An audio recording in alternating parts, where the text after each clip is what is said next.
От благотворителните епизоди на играта това го знае всяко хлапе. Нека да видим материала. Нека да видим господин Василев материал. Пак нещо не. Гледаме това го знае всяко хлапе по BTV. Васил Гюров е на стола на знаещите с мисията да спечели средства за детска спортна площадка. Сумата, за която се играе сега, е на стойност 18 000 лева. Труден въпрос наистина, но каузата си струва. И Васил няма намерение да се отказва. Нека да го видим този въпрос от тази астрономия. А може ли да видим под синьото какво е?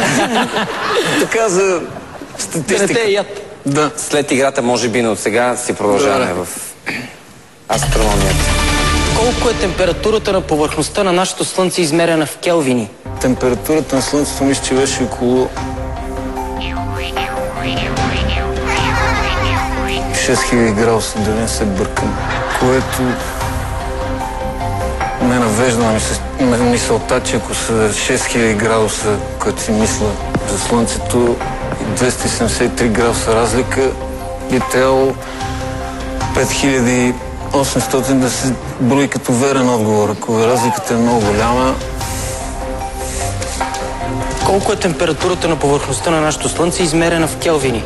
Ние ще взема да кажем 5900, което по стотици се доближава и до едното и до другото. И това е, няма да мисля повече, защото явно трябва да отговоря на този въпрос. Определено, защото вече го което ми е много ми е трудно и да, много кофти регламент, не мога да се откажа. Можеше преди като малко. Го видя, да. Ако го знаех, че ще е това. 5900 казвам. И... Верният отговор на този въпрос е 5500 по Целзий. Толкова е температурата на Слънцето. За да ги направим в келвини, трябва да добавим още 273. В такъв случай, заради това се прие от НАСА, Енциклопедия Британика и Енциклопедия Енкарта, казах го, че температурата на Слънцето е 5780. Съжаляваме много. И аз съжалявам за децата.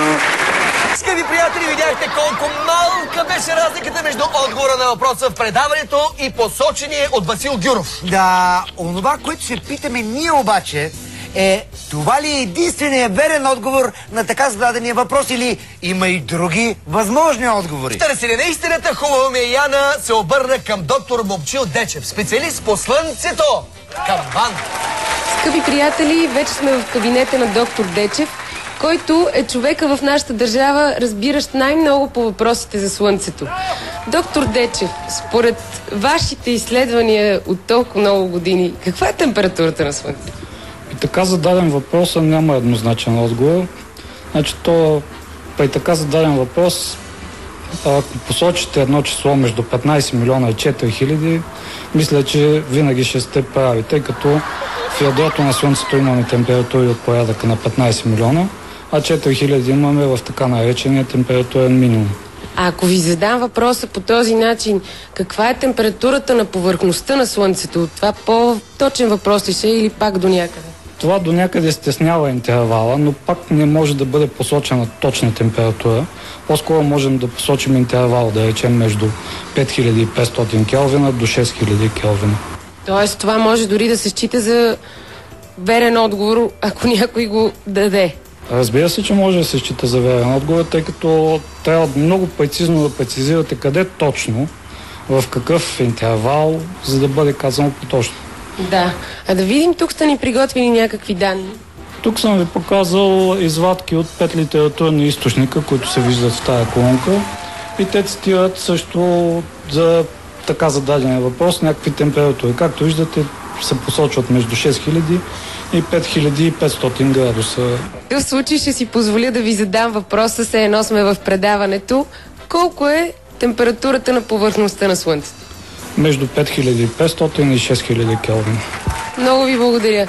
Скъпи приятели, виждате, че единственият човек в България, който може би ще отговори вярно на този въпрос, отговаря по начин, по който отговори Васил Гюров. Тоест децата трябва да получат 18 000 лева за своите пътечки и съоръжения.